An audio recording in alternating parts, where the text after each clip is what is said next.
team. Now, the first piece of technology I've already talked to some of you guys about that I've taught last year, or earlier this year, rather.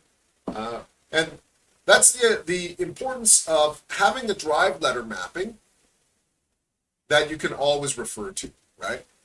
Like you have your C drive for Windows, your D drive. And it's kind of funny because Windows is the only operating system that accesses stuff that needs drive letter mapping, right? So you can see I've got two drives here. One called Cloud UWTSD mapped to the S drive, and another one called Cloud Weapon mapped to the W drive, right? Well, this is using a free downloadable utility called Ray Drive.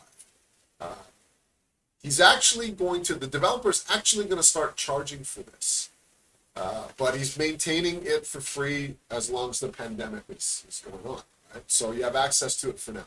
Now, what the Ray Drive does is when you first install it and run it, you'll see this particular UI, except you won't have your drives in here. And what you can do is you can add a drive. What this allows you to do is, well, actually, I do need to add a drive, so how about I do that now? So let's say I want to add a drive, right? So again, you'd get this UI once you launch Ray Drive, except there'd be nothing here, it'd just be blank, right? And then I'm going to add a drive. So in my case, you can choose a personal drive, a business drive, enterprise drive, or a NAS in your network. So it's really, really cool. There's so many different options of things you can add. I'm not surprised that the developers are going to start charging for it. It's super, super useful. So here I'm going to map a personal Google Drive, right? And I want to add, I'm just checking to make sure the letter M is free. So I'm going to add an M drive here. And it's going to be a Google Drive, but here's where you can name it. And I always put the word cloud in capitals in front. So at a glance, I can look at my Explorer and know that that's a cloud drive. And then this one's going to map to an account that I've called Metronome. So I'm going to click OK. And what it's going to do is it's going to try to connect to the Google Drive. And you can see it automatically pops up an Explorer window or a Chrome window, right? It says choose an account, right? So I've got a couple of accounts here. I'm going to use another account. And this one was for my really old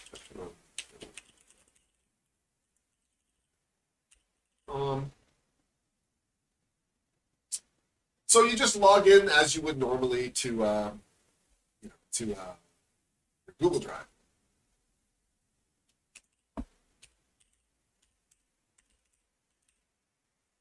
Just hoping that that was the password. Yes, okay. So I've just logged in with my password. I'm going to allow Ray Drive to access my Google Drive because it needs that permission. And it says, yes, successfully granted. Once it does that, it automatically pops open your cloud drive as another hard drive on your computer, complete with folders and everything, right? And this is really, really cool because now I can just use it as if it's another hard drive on my PC. How cool is that, right? I can click, this is my cloud drive, but I'm clicking on it as folders. I can do all the folder operations. I can right-click on it. I can add new folder. I can do all kinds of stuff. Okay? For all intents and purposes, it acts just like an ordinary drive on your PC. I close it up, and I can save stuff in here, and it's fine. It's a fantastic way of working. The one caveat, though, is that you forget that it's not connected to your PC. It's actually streaming data to the cloud, right? So I'll give you an example. I'll save a project in here. I'll be like, okay, cool, done for the day, and shut down. And then I'll come back the next morning, and it's not there in my cloud drive. So I'm like, oh yeah, I got to give it a minute to stream over to the cloud, right? That's the only thing. So with that set up, now I can access my folders. I'm gonna run that. I totally lied. Yeah, I know. To be honest, my internet has been dropping out quite a lot, and that's because all four of us in the household are all needing high levels of bandwidth all at the same time. But it's been working pretty good. This is why I recommend it. I think the Ray Drive is pretty robust. It's rare that I've not had access to my folders and files. And I'm running out of cheap talk. I do have a Netgear Nighthawk sitting underneath the desk here. It's just awesome. It's awesome. So I gotta set it. I gotta reset it up. The net for just a little router plug, I guess. If you're looking for a good, I'll do the product thing, right? So if you are looking for a really really good router, so this bad boy here, right? So it is. It's not cheap. It's like it's getting dusty. But it's like it's not cheap, right? And this router has great. I think it's called QoS, quality of service, and MoMeMo capability, so it can handle multiple devices trying to access one sort of spigot coming off the internet, and it's got an area where you can control priority, and you can also see who is connected and give you a network map, right? All that stuff. So I can see who's connecting to my internet. There's been a couple times where people outside have connected. Where did I get it? eBay. I get everything off eBay. You just got to know what you're looking for, right? Not Amazon, right? Well, there's a lot of stuff that I find that's secondhand, that's in really, really good nick. You just have to be really careful, and you got to know what you're looking for, right? If you don't know what you're looking for and you've got no clue, go to Amazon. Those are the two places I go: Amazon and eBay. So if I want something brand new, I go right to Amazon.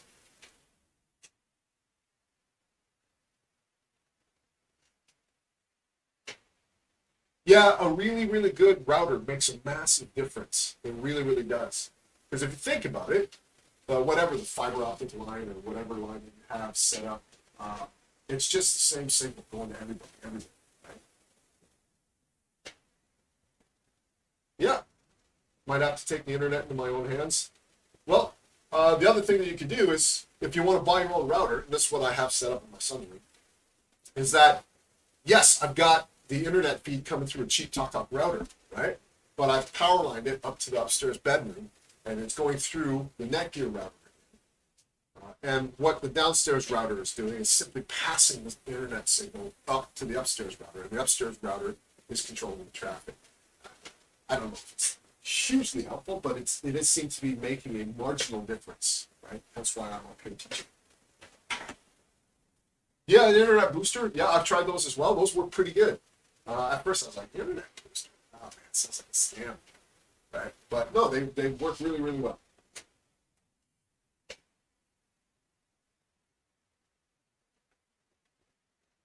Yeah, I hear it's touch and go about with the booster, right? Same with the power line adapters. The power line adapters that I got are 2 gigabit bandwidth power line adapters. When they work good, they work really, really good. But they're constantly dropping. For those of you who don't know what a power line adapter is, the power line adapter is just something you plug into your mains unit, right? And you plug your network cable into the power line adapter, and it uses your mains throughout your house as a local area network, right?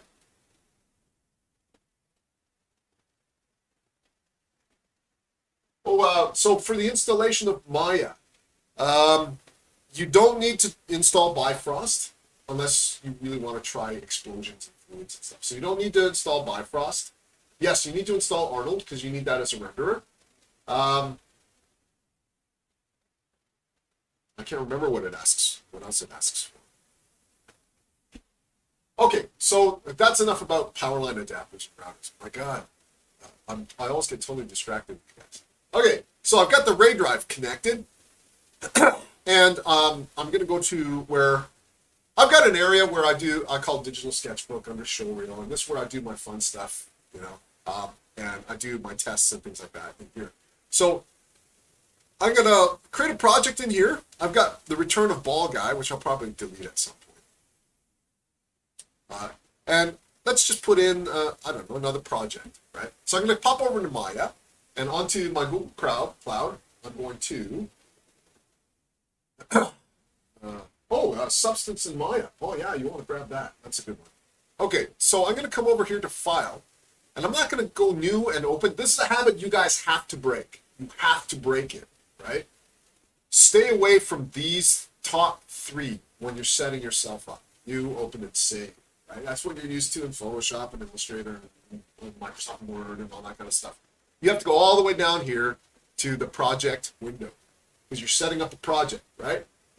Now, again, I will say again, with Maya, you don't deal with a Maya file. You deal with an entire Maya directory, right?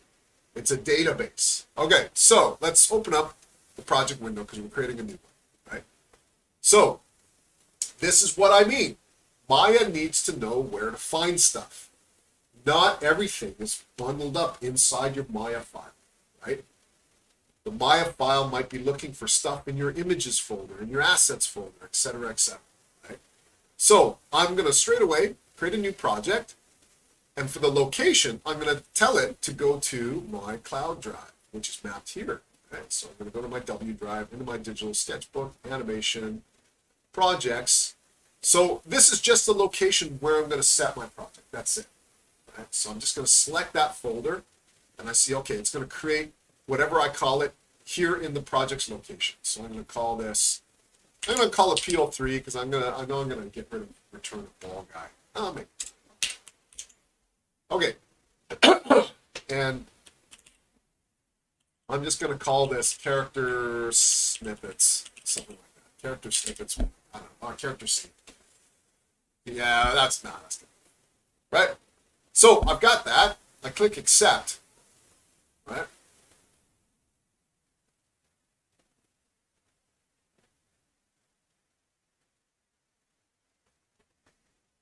Oh yeah, that's the other thing.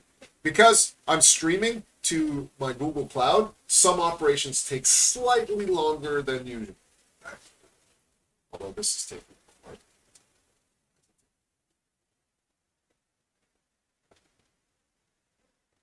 So let's see.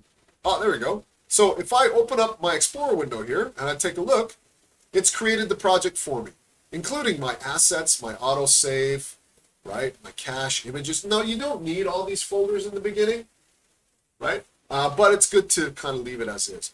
When you hand stuff in, you hand in this entire project folder, right? You have to hand that whole thing in.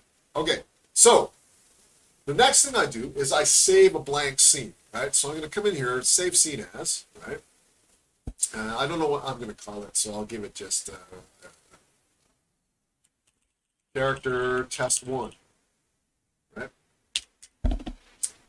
Now, you have 2 file types you can save, a Maya binary and a Maya ASCII file. The difference between the two is that the Maya ASCII file is a human readable text file. Meaning, if anything happens to your Maya file, I can open up the Maya ASCII file in a notepad or an editor and I can fix it. I'll show you the difference between the two, okay? So, let's say I'm going to save this as a Maya ASCII file, right? Now, let me come in here and create really quick a polygon primitive sphere, right? And I will save the scene as. Now, you notice what happened, guys, right? I clicked File, Save Scene As, and it took me right to my Scenes folder because it knows where the project is because I set it, right? So now I don't even have to think about where do I have to save stuff. Maya will do that for me. It will automatically take me to the folder where I need to save stuff, right? So I'm going to save that in there, and I'm going to overwrite that. The other thing I'm going to do is I'm going to go up to my Save Scene, and I'm going to open up the option box, and I'm going to turn on Incremental Save. So I'll show you what this does. If you turn on Incremental Save, let's go back to our project, where we're Character Snippets project. Let's go into our Scenes folder. Inside the Scenes folder, it's going to create another folder called Incremental Save, and it's going to save versions for me. So I don't have to worry about naming it. I just have to hit Control S every now and again and save my scene, and it'll keep it. Now, it won't make any notes on the file, but it'll number it. So sometimes you have to go, okay, what time was it? What day was it when I last worked on that one file? So there's a little bit of that, but for me, I prefer that to having to save version 1, version final dot final, version final.final.01, you know, all that kind of stuff. You know, I just like to have something else take care of the version control for me. So now I'm going to save the scene as a Maya binary so we can take a look at the difference. Right? So I'm saving this. Okay, there we go. So we got two versions, right? Now let's say that the ball or the sphere that I created is corrupt, right? Meaning I try to open the scene file and it's not open. You go into Maya, you go File, Open the sphere, and it just won't open, or it keeps crashing Maya. You're like, oh my god, I've lost everything, right? You open up version 1, version 2, version 3, and it's not opening. And there's a problem with the sphere. Something about the sphere is causing Maya not to open. Let's say you have a whole city set, etc., but the sphere is causing Maya to crash. Well, you can say, hey Al, give me a hand. I'm like, yeah, sure. Did you save Maya ASCII? Because then I can help you, right? If you save Maya ASCII, I can right click and I can open with, and in here I can open with Notepad. This is what you get, right? It shows you what the file is doing, right? So it's an ASCII for Maya 2020. It's called this. It was modified on this date. Here are the various different things that it's creating inside the scene. So you have to do a bit of detective work. You don't need to know code, but you can go, camera node, I don't know what that means. Oh, persp. Oh, that must be the perspective camera. And then, oh, there's the top camera. Oh, there's the front camera. Oh, okay, so it must be creating the 4 cameras, right? So that's what I mean. You can do a bit of detective work. You can go through, there's the side camera, and then the shape node for the side camera, right? And then you can go through and, here we go. Create node sphere. Create transform node sphere 1.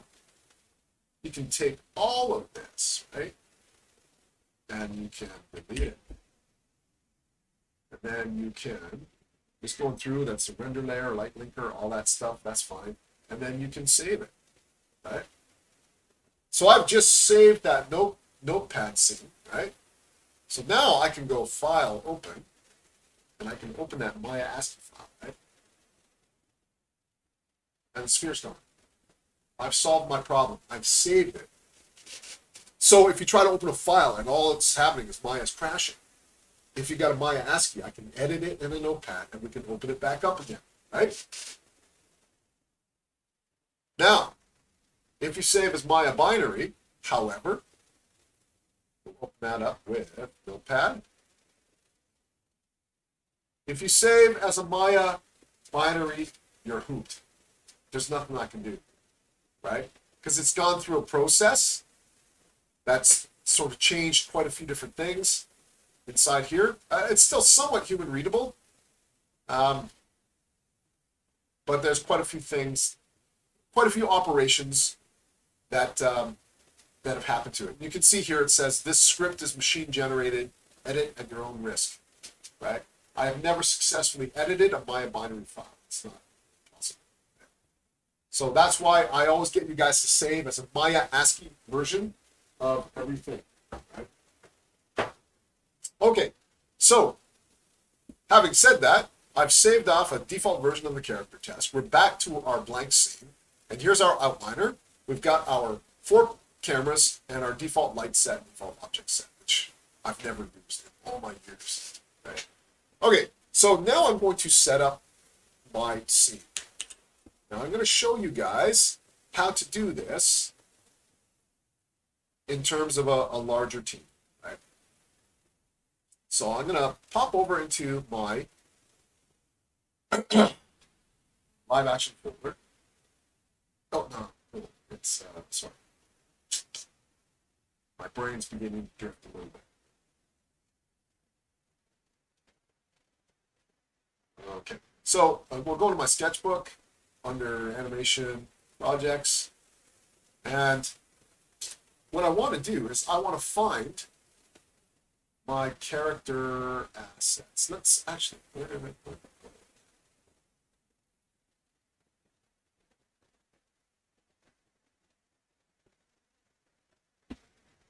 It might be here actually.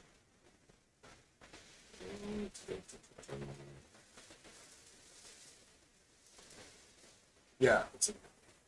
So I've got a series of body mechanics rigs that I'll be using for the, actually let's take the body mechanics rigs, right? So I'm going to take these existing characters and I'm going to put them where I can get access to them. So let's I'm talking and thinking at the same time. So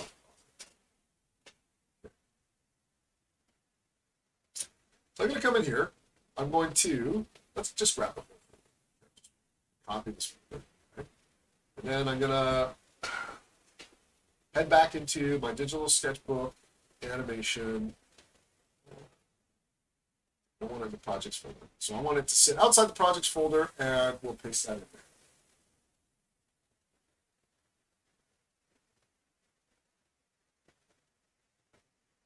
So it's going to transfer those files over for me, and then we'll take a look at them.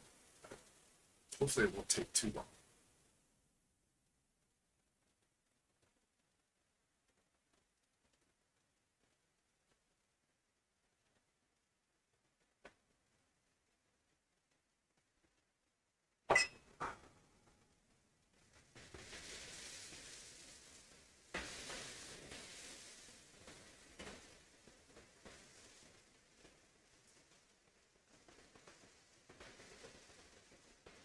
Okay. While that's going over, I will just open the file to show you what those characters are. So I'm gonna, let's go to open,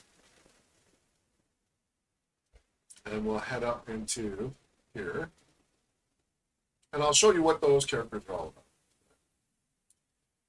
about. I think I showed you last class as well. Come over here, I'm gonna pull in the Herc rig.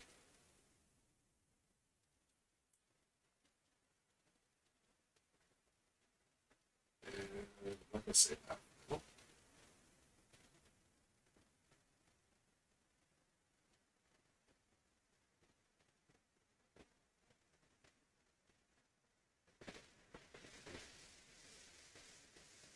that copy's going to take forever.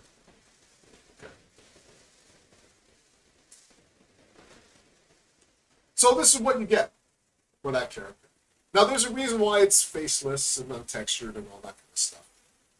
It's because one of the challenges for every character animator is, can you imbue a sense of life in simply the posing, the movement, and the animation? That's the challenge. So I've opened up this file to show you the contents of it. We can start animating it, but I'll show you a problem with that. Right? So let's say we want to come in here and we want to start moving the characters straight away. Okay? So I'm going to come over here to where I'm at frame 1, and let's choose a pose for frame 1. So I want to get this guy, I think, ready for combat. Little things as an animator you kind of need to think about when you're posing. Like you might go, okay, feet apart, right? But as an animator, I go, well, that's not how it's 290 degrees kind of parallel, perfectly mathematically parallel. That's kind of not how a fighting stance would be, right? So I'll turn the feet out, but I also know that the back leg would likely kind of be up on its toes a little bit. That's the toe, right? Like that. Right? So that feels more like a fighting stance to me, right? And so I'm just trying to work on a really cool fighting pose. And here I'm trying to think, okay, well, where would the shift for the hips be? Would he be leaning more towards the back leg or the front? I don't know, because I don't have the arms down. So I'm going to bring the arms down. I'm going to rotate this guy's arms down. First thing I do is try to get the shoulders down, because the T-pose really kind of odd looking. That shoulder back. Depending on... Now, here's where you start to really think about personality. Depending on the personality of the guy. He could be like broad chest and throw the shoulders back, or it could be a punched fighting guy, right? So you got to really think about the persona of this character. So I'm thinking he's going to be like an arrogant, broad-shouldered guy. Right? Okay, so now we just need to get something that looks relatively all right. I'm not going to spend huge amounts of time on this, right? I just want to kind of get him relatively close to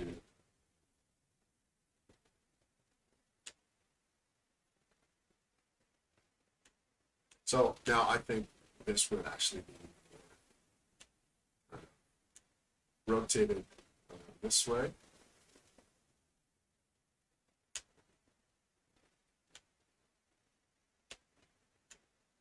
This would actually.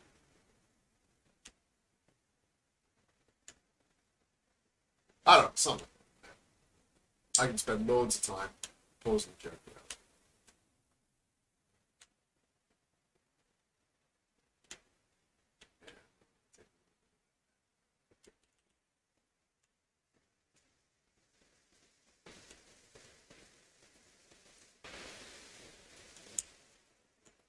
Shoulder down.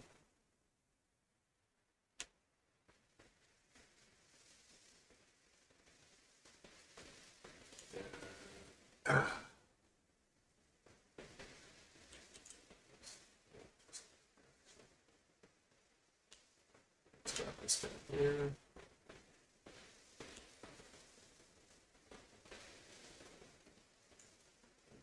This guy's not too far.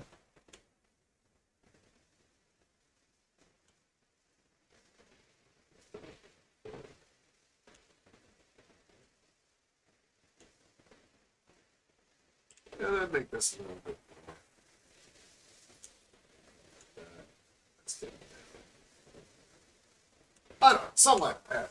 I'm getting lost in it. The left arm is positioned lower than the right if he is right-handed. Haha! How do you know? Explain to me. How do you know? This is good. I love this. I love people who identify. This is exactly what I wanted to talk about in terms of getting out of the technical mind. Left arm is positioned lower than the right. How do you know? How do you know? Yeah, you've done karate. So, what's the difference between this and this and this and that? What's the difference? What is the difference?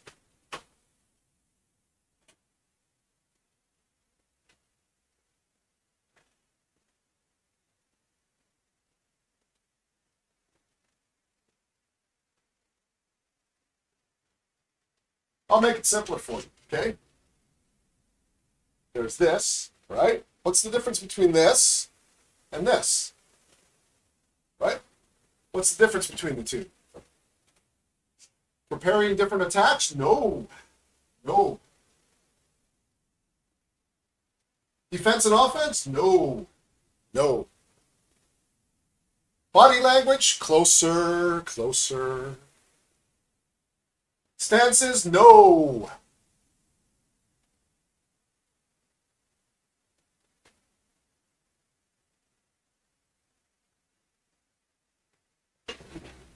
The difference between this block and this one is that this one only I would do. Only I would do. Why would only I do that block?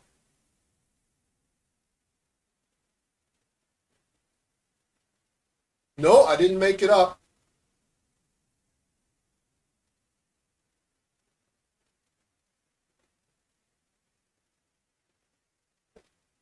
On a midsection attack, there's probably a dozen or so different ways to defend a midsection attack. A dozen different ways, right? What makes you, as a fighter, pick one technique out of a dozen? What is it? Yes, tie, because it's not what that kind of character would do for his personality. Thank you. I would block soft style because I'm a fairly chilled guy. And that's how I like to approach when people attack me. But that's me. That's my personality. It's what I choose. When Bruce Lee moves, we know it's Bruce Lee. Why? Why? Right? Is Bruce Lee using a particular style? Has he got one arm higher than the other because that's what you do in karate? Bruce Lee moves, and recognize the way Bruce Lee moves because it's Bruce Lee. It's his style and flair, yes. I know you're defending yourself. You're saying it's sort of kind of both in certain cases. No, as an animator, it is only ever one case. That case is the personality of the character. That is the only thing, right? What do we do when we watch a movie? We are not watching techniques. We're watching the character, the hero character, struggling as he fights the bad guy. So I'm very, very grateful that you asked that question, because it is important that you guys understand the difference, because it's going to be very hard for you guys, right? Because in the world of computer graphics, you are searching for what is the right way and the wrong way to do something, right? And that is not the consideration. As an animator, it must only ever be about the personality of the character and the emotional connection to the audience. This is what makes Jackie Chan so brilliant in fight choreography. If you ever go back and watch Jackie Chan fight, there's a lot of technique in there, yes. But what makes Jackie Chan fight scenes? What makes it that? Can you guys tell me?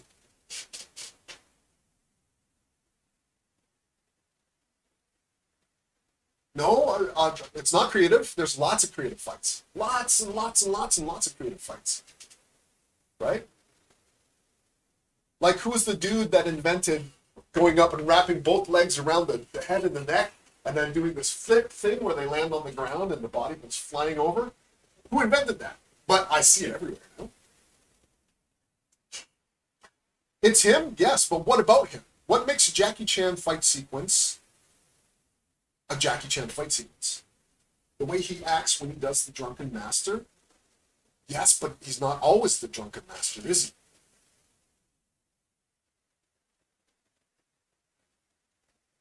He improvises for what? Like what?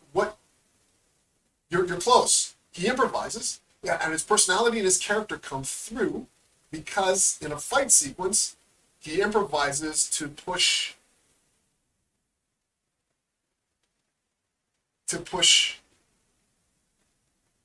a connection. How does he connect with us? Right? This is a punch. That's a punch. How does it emotionally connect with us? Punch. That's it. Punch. Right? That's it. So what makes that a Jackie Chan moment?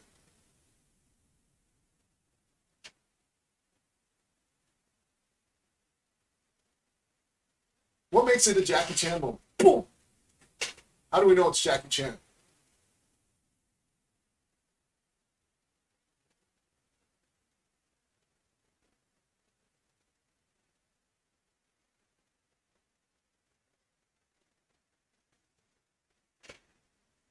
The signature moves, way he portrays it, that's getting closer, right? Because that is just a punch. But this,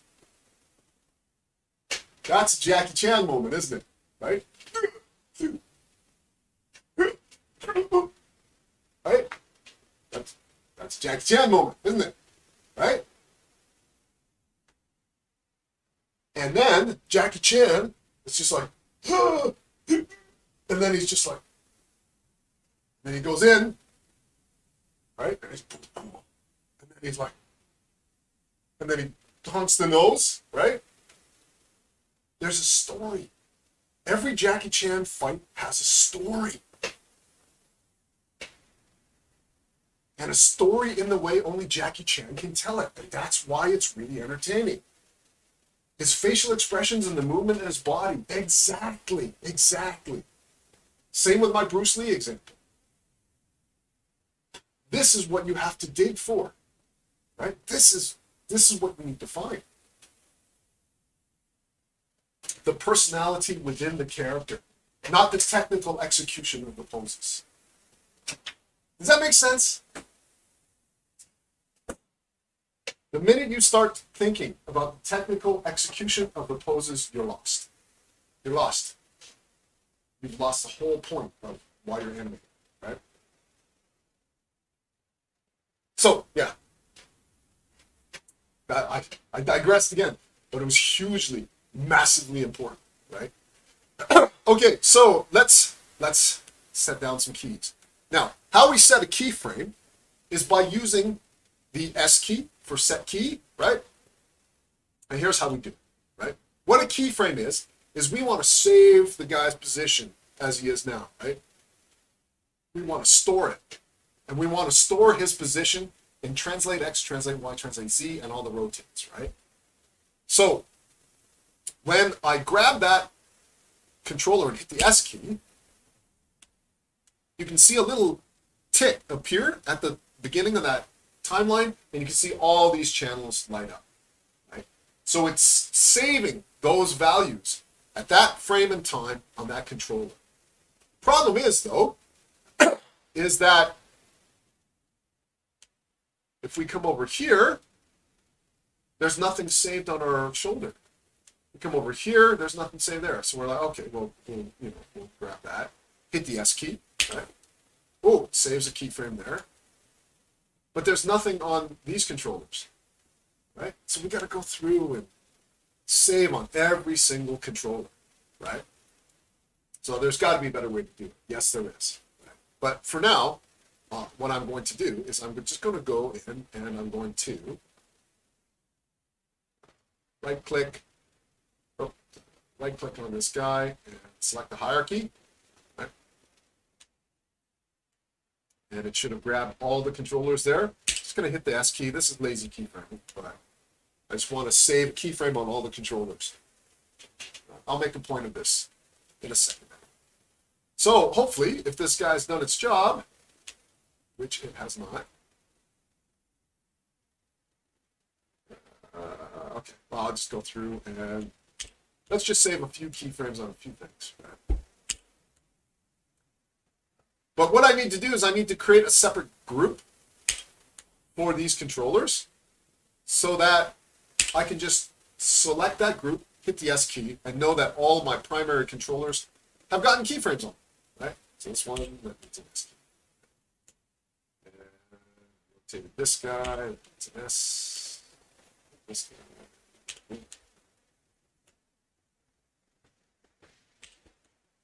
This won't take too long. I didn't move too many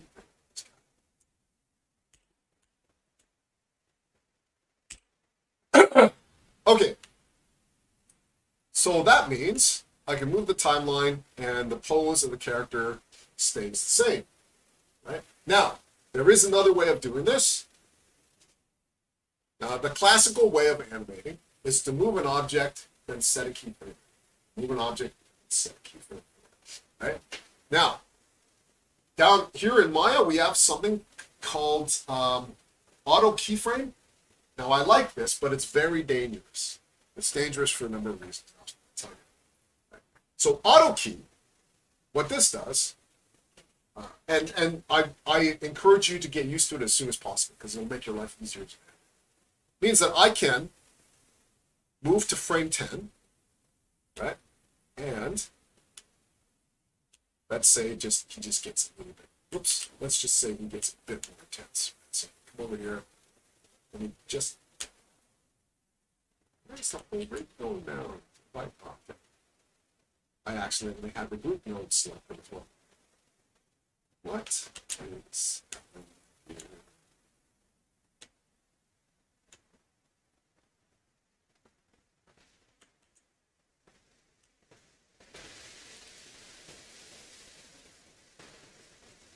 Oh, I broke the rig. I broke the rig. Let's go back. I may have accidentally. Ah, I see what I did. Ah, man. Okay. I'll explain to you what I did in a second.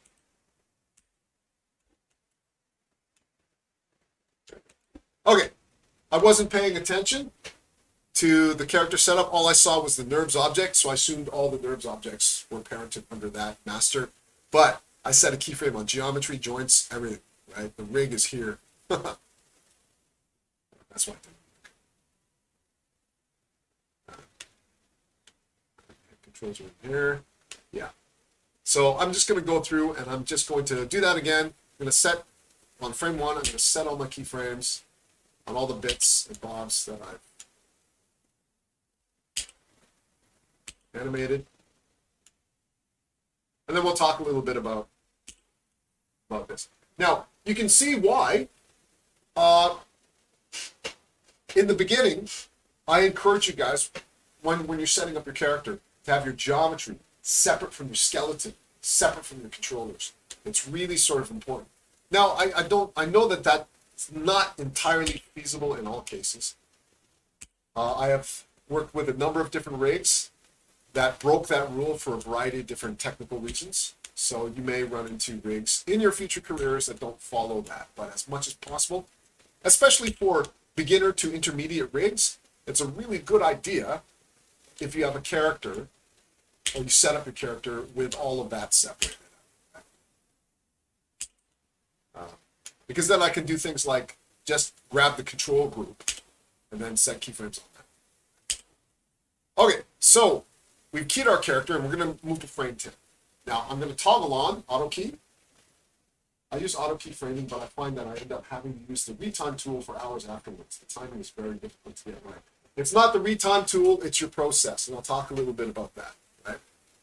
So I'm going to come over here, and with the auto key turned on, what auto key does, if I'm not going to close this guy. I'm just going to crouch him down, right? Let's say he's getting ready. That's it. It's already set. It's set an auto key, right? So all I need to do is move to a new time, pose my character, move to another time, pose my character, move to another time, pose my character. Makes it really, really fast for me to animate, right? Here's the problem with it, though. Oh, I forgot to set a key. So.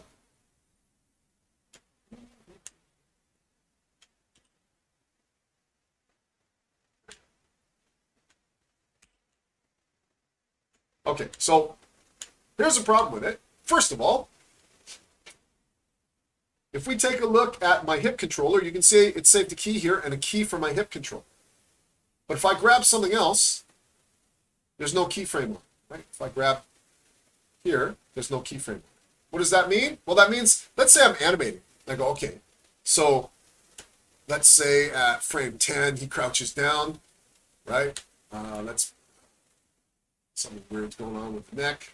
Let's bring it back a little bit.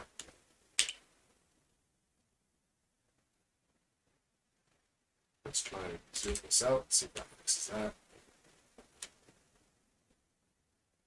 Yeah, I'm gonna zero this out.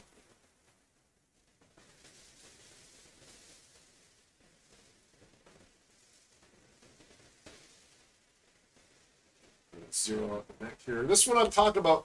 Occasionally, you'll run into just sort of weird anomalies, no matter what rig you're kind of working on. One of the best things to do in the beginning when you're animating your character is to sit down and get to know your rig. Something's happened there. Have I gone too far with control?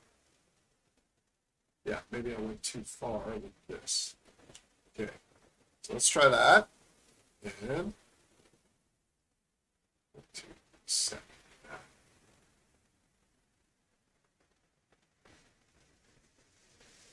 Ah, man. Okay, we'll leave it for now because I just want to point out some of the problems with AutoKey. So I've shown you two techniques so far. The first is pulls out your character, grab every single controller, and set a keyframe. It's time-consuming, frustrating. Setting AutoKey is cool because you just move to your new timeline, pose your character. It'll automatically keyframe. Here's a problem with it though. I've only auto-keyed the bit that I moved, right? So let's say, okay, by frame 20, I want him to come back up again. But at this frame, I want him to start to twist maybe and get ready.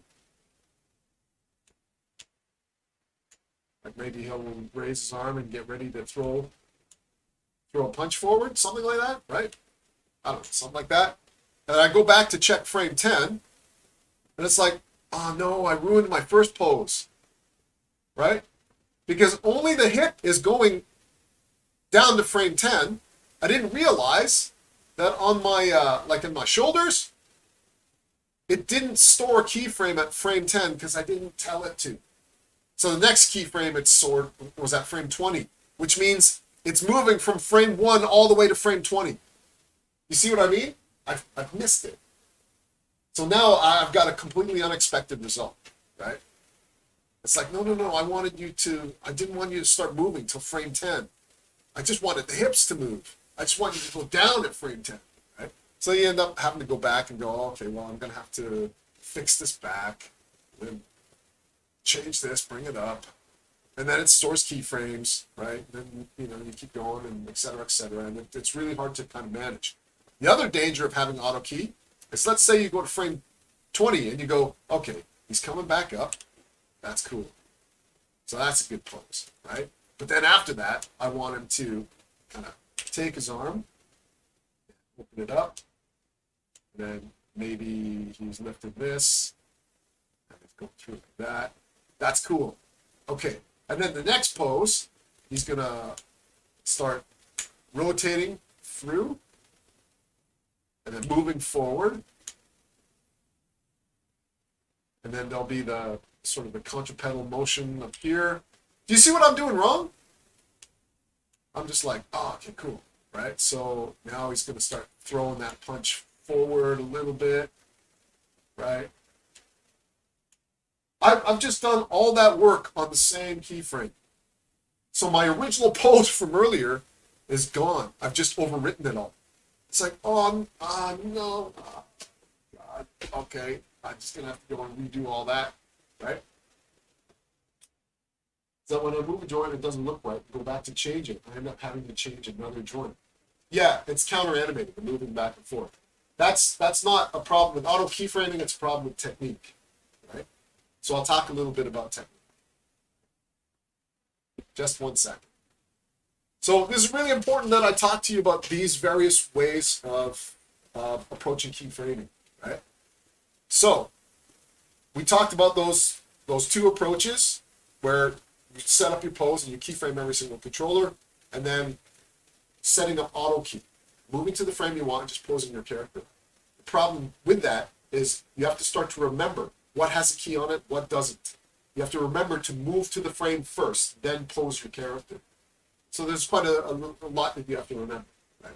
That's why the auto key is more for sort of an intermediate animator, somebody who's had a little bit of practice in animating, right? Because then you start thinking in terms of frames and poses, and it becomes easy, just becomes naturally part of the process, right? So let's take a look at what is going on in the graph editor. So the graph editor is the primary tool that animators use to sort of figure out if their motion is working smoothly, right?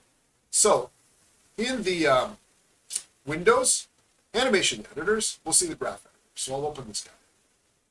Now this is going to be intimidating. This is the graph editor. And what the graph editor does is it describes in a graph what the character is doing in terms of translating and rotating. So check it out. This is my translate X. That's where I put this. Let's try this. So I'll pop this down here. And by the way, if you guys hate the graph editor, I'm with you. I hate the graph editor. You learn to love it, right? Okay, so in here, let's just examine one control. Because if we take a look at any other, it's just going to be really intimidating. So we got this spaghetti strand thing of graph curves, right? And it gets, trust me, it gets worse. Right? Especially if you're dealing with a really complex character, lots of controllers, right? And lots of channels. I mean, this is a fairly simple one, so I'm not really doing it justice. But you can get a total sort of mix of all kinds of crazy graphs and curves, right? So let's just deal with the hip controller, right? So all we did was we moved it up and down in the translate Y. So we can see that there's where it was in the Y at frame 0, and the value of, let's say, -5. And then he went down, right? And we can see that value going down. And then he comes up again, right? To launch that punch, right? And I put it in additional key. Let's delete that key. So we got a nice clean graph to work with. Now, there's a behavior to the graph that you guys need to understand. Yeah, it's a nightmare when you select the whole rig. You'll see like the spaghetti tangled mess. So the way the graph is sloping really dictates how this character moves, right? So it's going to start very, very slowly. Like it's going to stay up, up, up, and then slowly start coming down, down, down, down, down, down, down. And then right before it gets to the down position, it's going to slow down a little bit. Slow down to the bottom position. So it's going slow, slow, slow, fast, and then slow down to there. And then slow back out again, and then up, right? But let's say I've hyperextended. Well, actually, this would be a good thing to show. So, let me, actually, yeah. I think I deleted the wrong key for what I wanted to show. Let me go back. There we go. So let me just grab these. That's it. One, two, those. Right? So let's just watch that leg action. Right? Like he's coming slowly down and then slowly up again, right? Let's just look at the translate. Right? But, right? The first part of the curve makes sense. He can slowly come down and then boom, explode up, right? You want him to explode up into that punch, right? So we can adjust how that curve works with its tangent handles, right? So I can come in here and I can say, look, I want you to come up a little bit faster, right? So it charges up into that final pose, as opposed to going up and then slowing down into that pose. You see what I mean? So the way the curve interpolates affects how your character moves and how fast they move and all that kind of stuff, right? We can do that with the translate X as well. So I can take this tangent handle and say, no, I want you to suddenly go straight up into that move. And this, again, adds a fair amount of power, right? But the hard thing about the graph editor is you got to think, okay, it's moving on the X, the Y, and then the Z. And so you have to really kind of think about which axes the character is moving on, right? Right.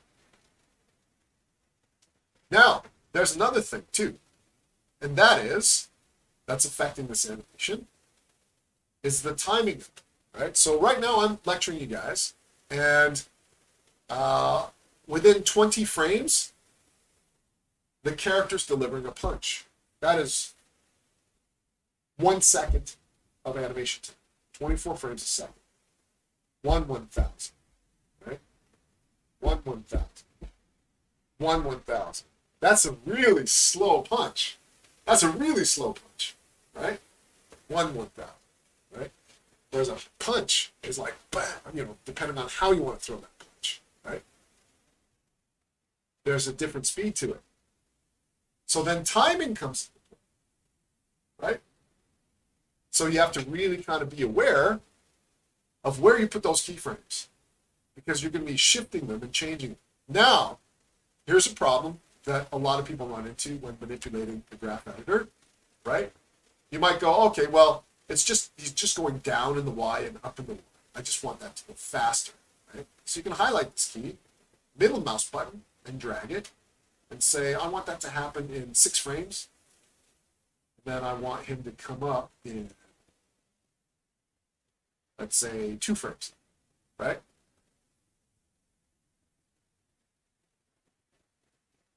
So it's faster, it's snappier, it's poppier, right? Maybe I want him to come down a little bit more, right?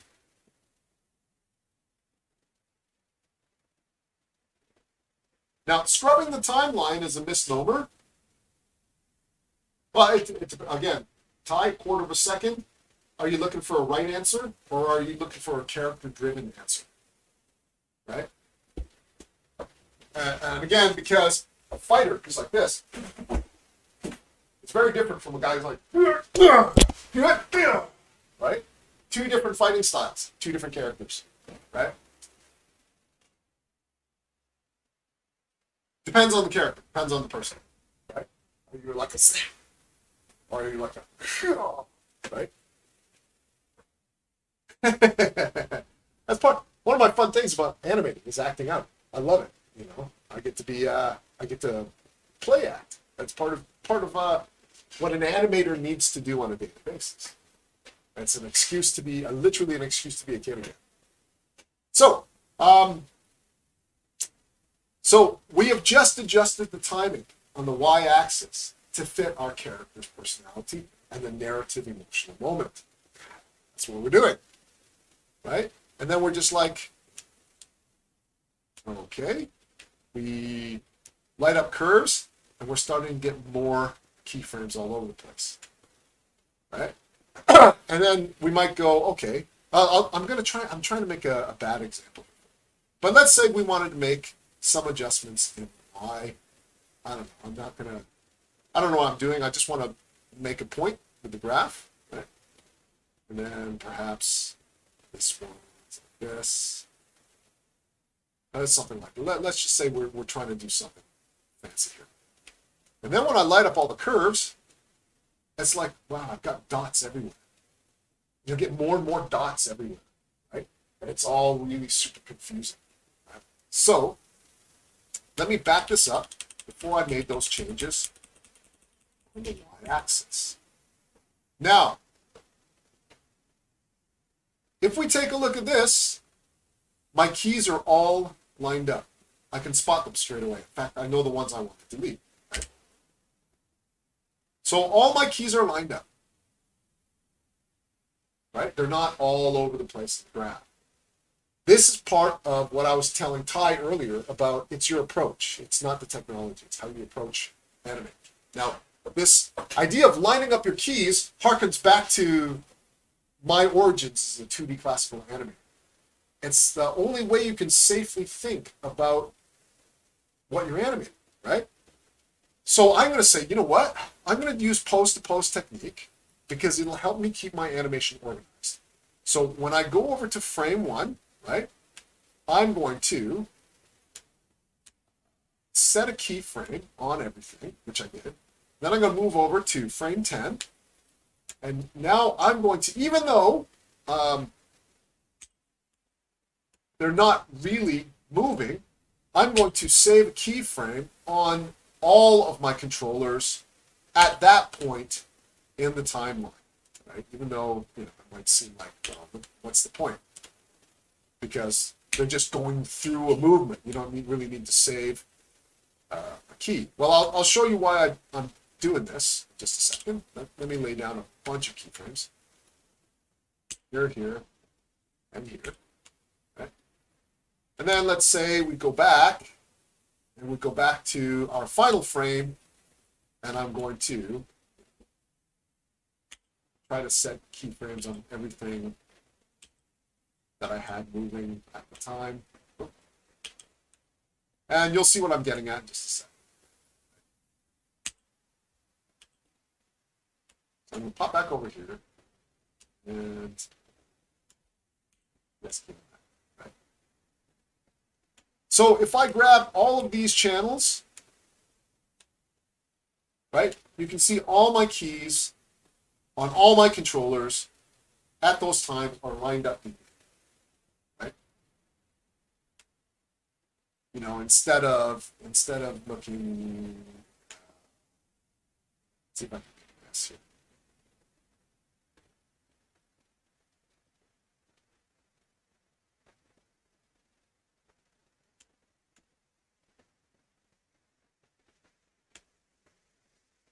You know, you guys, I'm hoping you get what I'm doing, right? So instead of having it like look something like this, right? You look at that and you're just like,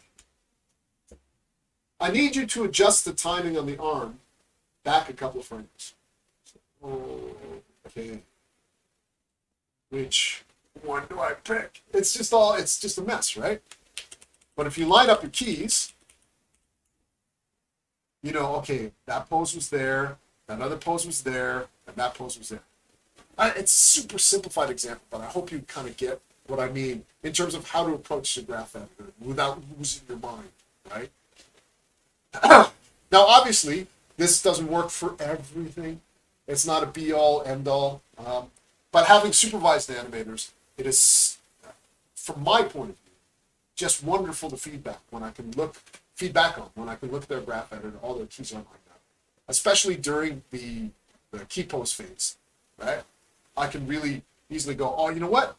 The timing on that's not right. Why don't you take all those keys and move them down? And then take all these keys and move those down. It's doing something weird to the character. Don't worry about it. I want you to be paying attention to the graph editor, right? And how easy it is to select all of your keys lined up and then move them. Select all of your keys lined up and move them, right? How would you move the keyframes? Because doing it manually messes up the rig. No, it's not the act of moving the keyframes that messes up the rig, right? It's not taking into account the keys for those specific controllers that you need to move. So for example, if there's a controller that you haven't included, you could potentially be like, say this is the hip, this is the head, or the upper torso. You could potentially be moving the upper torso and not taking the hips with it. Or you could be moving the hips and the curves could move unpredictably and you could be going through the torso. And then suddenly the torso has to react, so it'll try to compensate by flipping, right? So there are quite a few things that you have to be careful of when you're doing this kind of approach, right? As well, these rigs are not as robust as I would like them to be, hence my problem with the neck going, right?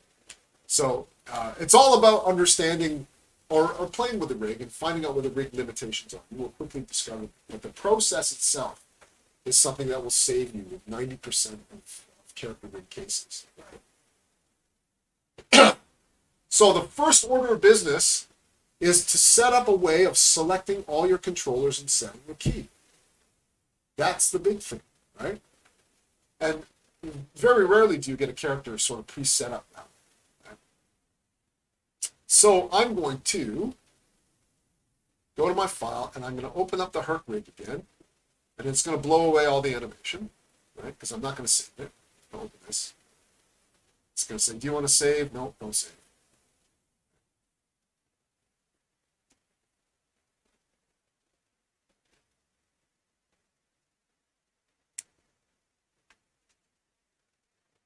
Now, here's a problem though, right? What if I'd accidentally saved over the Herc rig? What if I accidentally saved it, right? What would have happened? I would no longer have the default T-pose Herc rig, would I?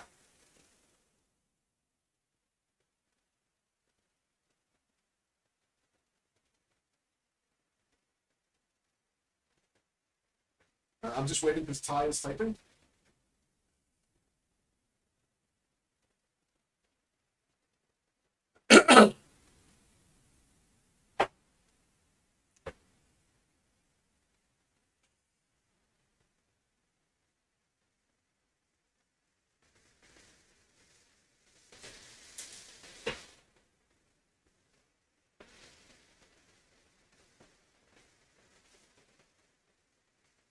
That's a long question, Ty.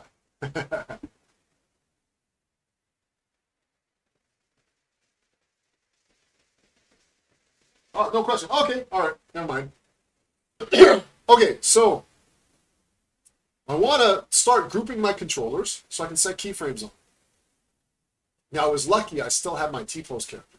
If I'd saved my Herc accidentally, I would no longer have the base file with no animation. That's a problem, right? Because I'd like to have a library of characters, right? That that just stay clean. In a T-pose, no animation. I just want to pull the character in, use it. But then if I work on another animation, I want to pull that character in again, use it in something else. Wonder if there's a way of doing it. Well, we could import it. We could import the rig in, right, instead of open, right? So let's go new scene, right? And I can come in here and I can do file import, right? But what the import does is exactly what it says. It imports the rig into your Maya scene by basically duplicating, cloning it, so you have the whole character there, right? Well, in production, that can get pretty crazy. So imagine you're animating the big battle in Game of Thrones where the dragon's flying over. Let's say all the characters are not driven by Massive or something like that. It's not driven by crowd sim. Let's say you have to hand animate all of it, right? And you have to hand animate the dragon, importing the dragon, importing all those soldiers. You hit the import button. You have to go and grab a coffee, and then bacon and eggs, and then lunch, and then more coffee, and then get ready to leave for the day, and your scene would pop open. So, yes, you do what's called file referencing, right? And what file referencing does is, in a way, it creates an instance or a linked copy of the character and only brings in the necessary data. So let me show you two examples. So first, I'm going to try, the original suggestion. Let's import that character. Because when we import it, again, we're creating a copy of it. We're not necessarily using that character. So I'm going to go over the, my character library is taking forever to transfer over. So I'm just going to go to where I put it inside the hallway fight. Get to my content folder. The characters here. I'm going to go to the thugs. And now, we grab that herp rig, right? We imported it.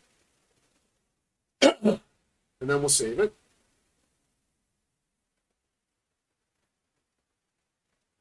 I should get rid of it. But, okay, so it comes in. There's a herp rig. Looks exactly as if I just opened the rig, right? So I'm going to file save scene as. Now again, I'm not going to be deleting the original, which is really good. It went to the wrong folder, so I'm going to set the project. So look, my project is this one. Right? So when I hit file save scene as, it'll take me right to that folder, right? So I want to save this again as a Maya ASCII, and I'm going to do the character test one, but this one is imported, right? Let me save that. So that's our imported C file. File contains unknown words. Yeah. Okay.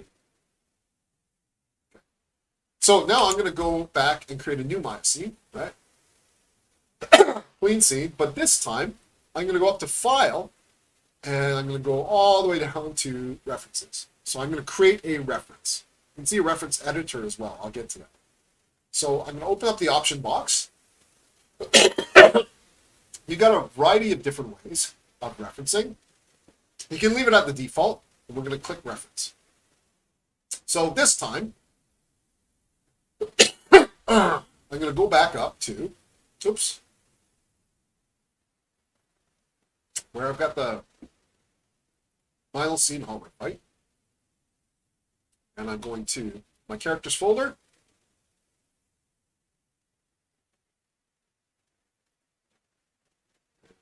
Thugs, scenes, now, herp. And I'm going to reference that. So here's what's going on when you reference a character model into a scene, right? First of all, you get this little blue icon. It's like a little diamond icon above your rig group. So what this means is this object is not actually in your Maya scene file. It's actually existing on its own where I got it from. It's a little bit of a bind, right? So I can't do anything to this character. I can't destroy it. I can't accidentally delete controllers off it. I can't do anything to it, right? So I will show you by opening up the file reference editor. So what the reference editor is saying is, look, I'll let you work with this character file, but the original is over here under Thug Scenes Male Herc. That's where the original is. And I'm going to keep the original preserved so you can't damage it. The only thing that will get saved in this scene file is animation data only, right? It'll automatically attach itself to the character that's referenced in, but the only thing that's new in this Maya scene is animation. Right? This is your first dependency, because wherever you go with this, you have to bring your referenced file with you. Right? If I were to take this and open up this Maya scene, even this Maya project, actually, on my computer and open it, the character would be gone. Because, remember, it is looking for this character. It is looking for this character on this drive, in this location, that Maya ASCII file. It needs that because it preloads it for you, and then you can animate with it. Or it'll preload it and attach the animation to it. It's a good way to visualize it. So let me save. So I'm going to save scene as. And this one's character test, and this one this time is.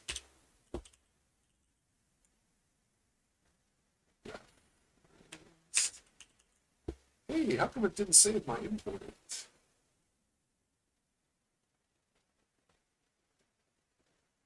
All right, that's fine. Okay.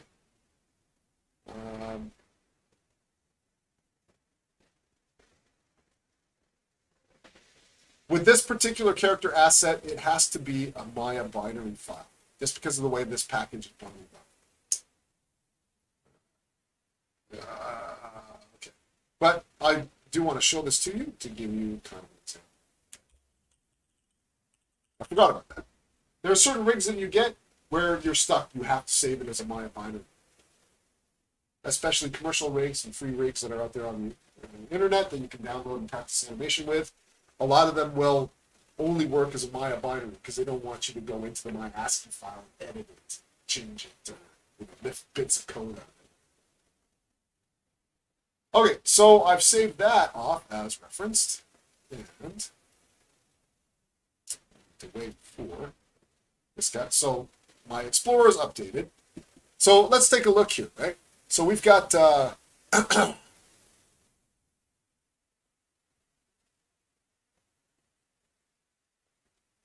that didn't work the way I expected it to. Okay, well let's try that. So I'm going to import this file.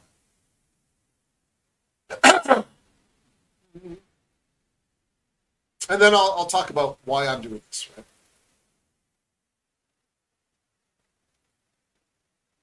Let's go to that folder.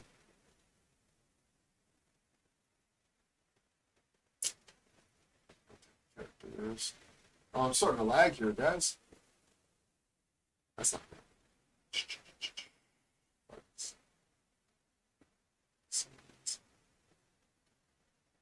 There we go.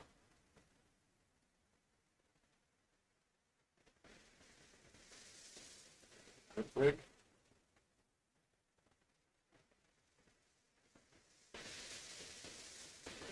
So while that's opening up, or importing rather, oh, there we go. Now I'm going to save scene as. I'm going to save this as a Maya binary. And this one is import.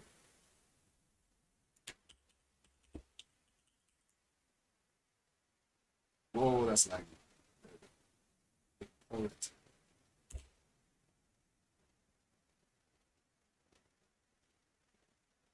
Okay.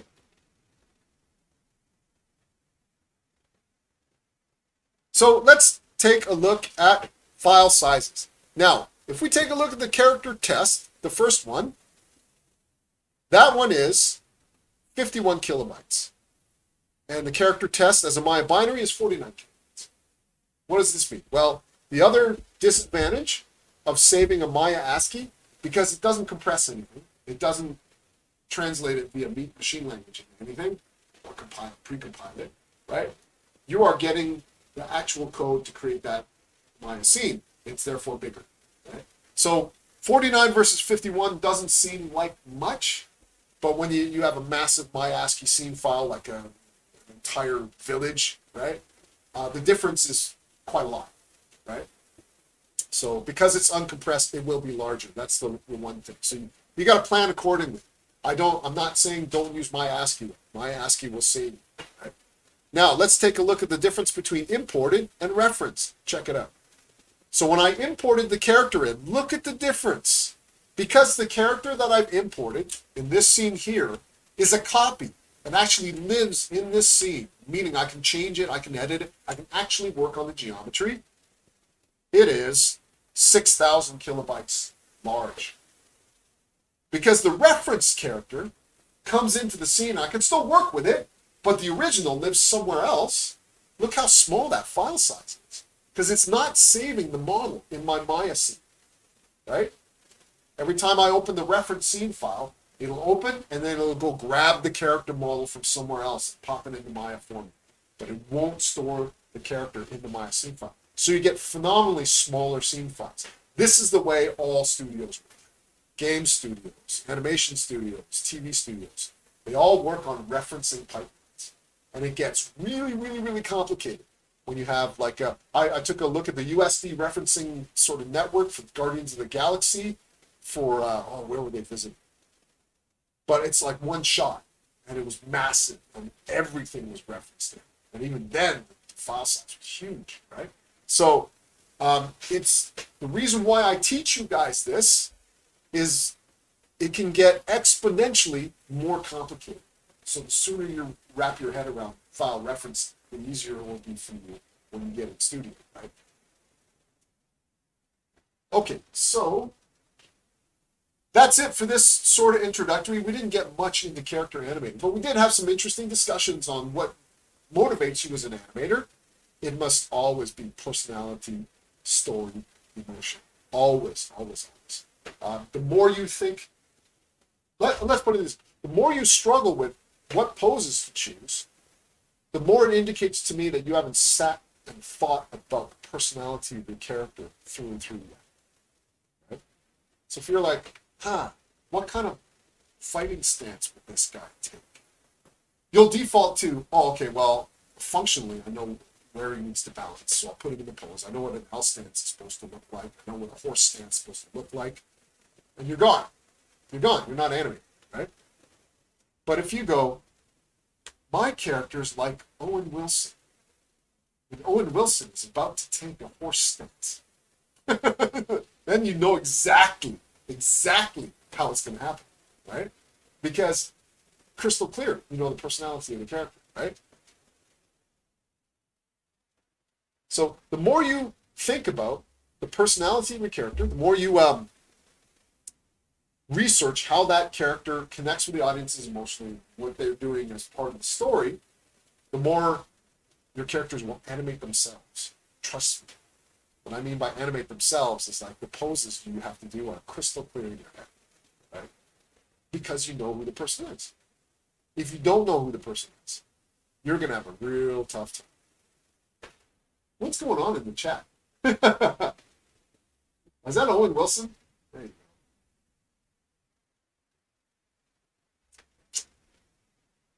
go. Okay, so I've gone through the character setup. What I'd like you guys to do, what we will be doing, actually next class, is we're going to be actually diving in and doing some poses. I will talk to you guys about, I don't have enough time, but I'll talk to you guys about setting up your controllers so that you can just turn on auto key and pose your character and not have to worry about it. I'll talk to you about the dope sheet, which takes large portions of your graph editor and allows you to move those keys back and forth. The The last thing that I'm going to leave you with is the whole idea of lining up your keys is so that you could map out your key poses first and adjust your timing without having your animation or your character blow apart, right? So we will discuss a lot more about choosing your keys and getting that all sorted. I'm going to continue with the Spider-Man hallway fight that I started last year. I just don't have enough time to animate, guys, I tell you. But we'll kind of continue, and I'll show you how I've set that up and my approach to keyframing characters, and we'll take it from there. Okay, any questions about today at all? I'm going to turn off the stream, because that's it for me in terms of the stream. And then we'll leave it at that.